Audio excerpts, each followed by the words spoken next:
Muli, magandang umaga po mga kamading.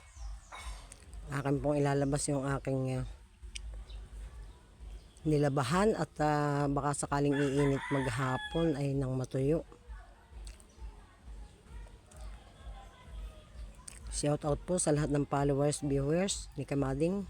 Ako po ay maglalabas muna ng mga sinampay.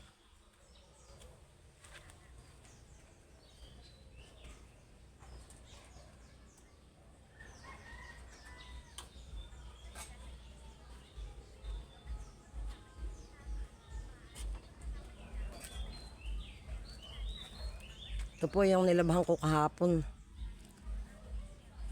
Mga uniform.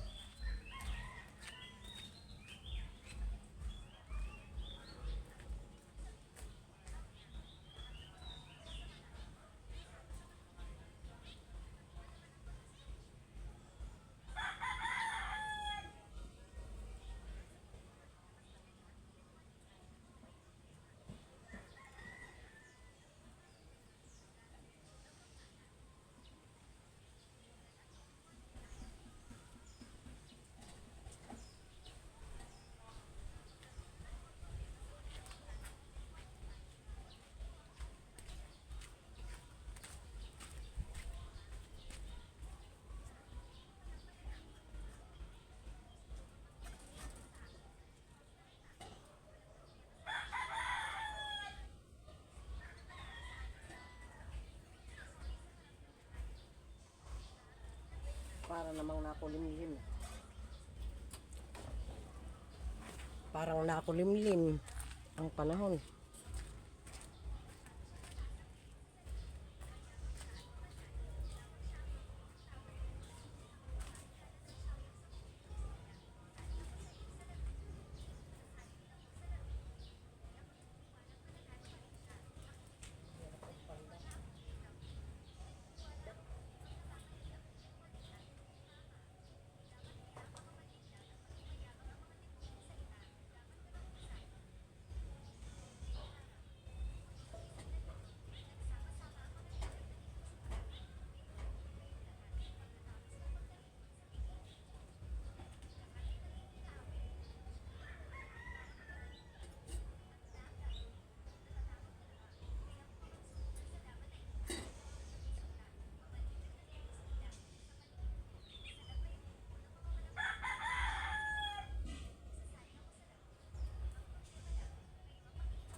Sana'y mainit maghapon ang makatuyo kung sinampay.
Ayan, nakasampay na po ang aking mga nilabahan.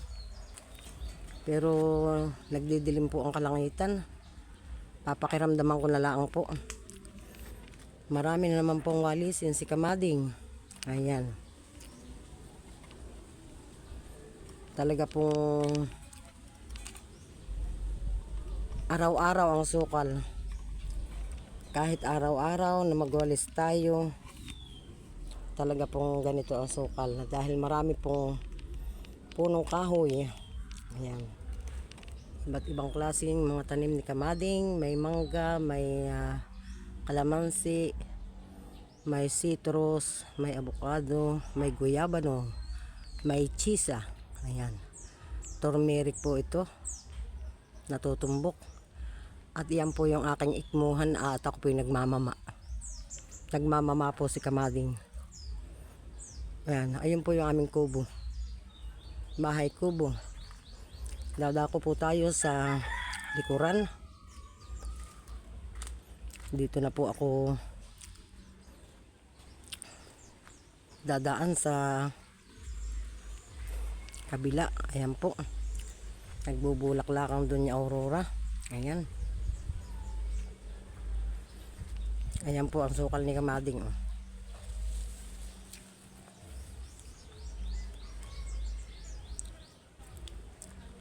Meron po akong tibain doon sa saging. Medyo payat pa. Pero talaga pong maliit. Gawa ng ang katawan po niya maliit. Ayan. Dadalawang piling. Ayan po. Mayroon din po akong tanim na miracle fruit. Ayan. May mga palakihing pampinya. Ayan po.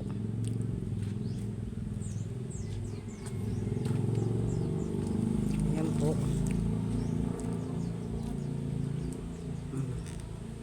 Ito po ang palibot ni Kamading.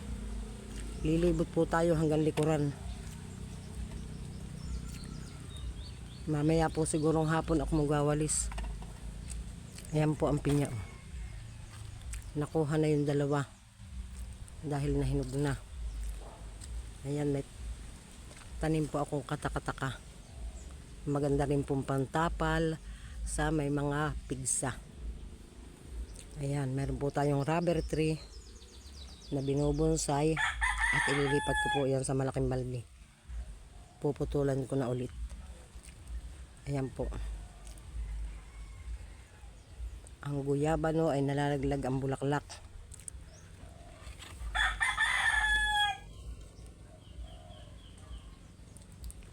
At si Kamading po ay mayroon pang tanim na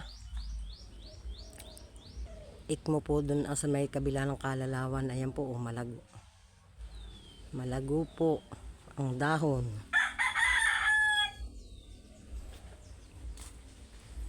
Ayan, masukal po ang aking tagiliran ng bahay. Titingnan ko po yung aking saging doon, akong arinang tibain. Ayun po, doon na lumawit sa may kusina ni Maring Josie. Ayan. Yan po yung saging na bungulan. Bungulan nga baga. Galing Davao. Ayan po. Oh, ayan. Ayan po.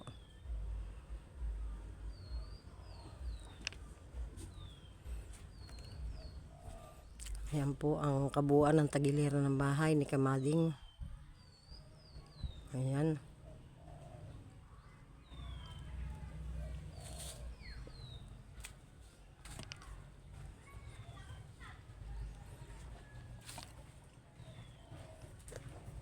Ayan po, maluag naluti niyang lipat tagiliran, kaya doon ko nilagay ang pasdak. Ayan po, lumaki na siya. Ayan ang aking hardin. Namulaklak na ang ginseng. Ayan. Yan po ang ginseng. Ayan po ang kanyang bulaklak. Oh. Nakakatuwa.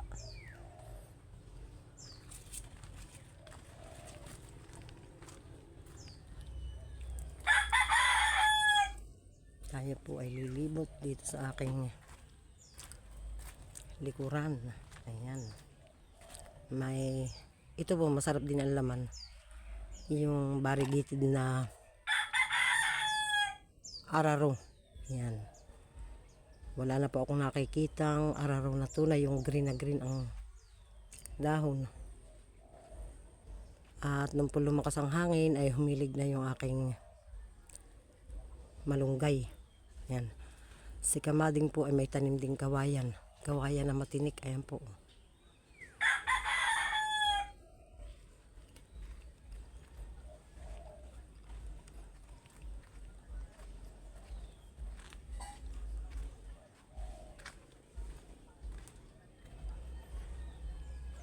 Nakaikot na po ako dito sa amin.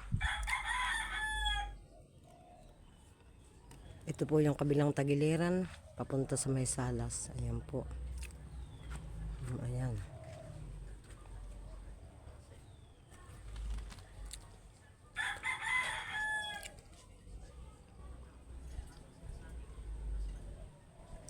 At iyan po ang namulaklak na po yung aking magandang halaman. Ayan, sapagkat siya po ay nasa kanlong, medyo maputla po ang kanyang kulay. Ayan po. Ayan, sabay-sabay po silang namulaklak. Ayan. Yung aking foreverets. Hindi pa nabulaklak. Ayan po. Foreverets. Ayan. At ang tanim po ng kamading ay iba't ibang klase ng San Francisco. Ayan po. Ayan. Meron po ditong rambutan na.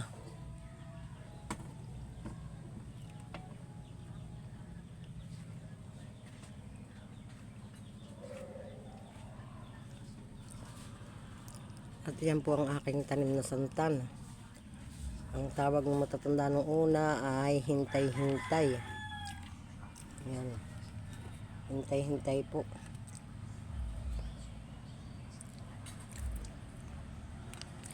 At ito po namang ubi ay aking ililipat. Yan po yung ubi na namumunga at naglalaman. Ayan. Marami pong humingi dito na taga-dinahikan ng bunga na yan at inilagay sa nilaga, karning kalabaw. Ayan. Ayan po. Ayan po.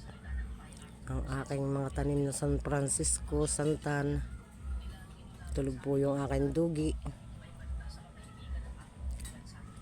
Ayan po.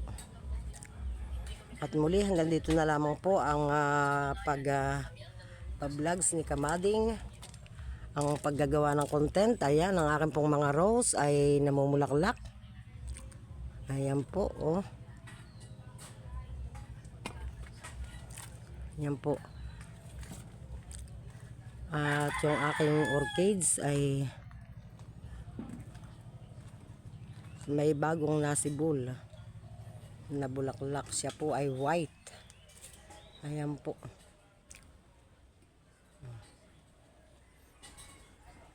Muli hanggang dito na lamang po ang aking pagbibideo. Nawa po ay maghapon sana ang ganda ng panahon. Pero parang makakapagsilong ako at medyo malaki po ang dilim sa kalangitan. Yun po aking mga sinampay. Ako nga po pala ay nagpapalaki ng mga pansit-pansitan. Ito po yung aming kinakain kapag ka ako ay mayroong nilutong alamang. Ayan po. Pansit-pansitan. Ayan. Siya po ay kinakain namin ng hilaw. Hinugasan lamang mabuti. May sibuyas. Mayroon pong oregano. Ayan. Gamot sa ubo ng mga bata, matanda. At meron po akong tanim na herbo buena. Itong aking ponchicha ay hindi pa po namulaklak.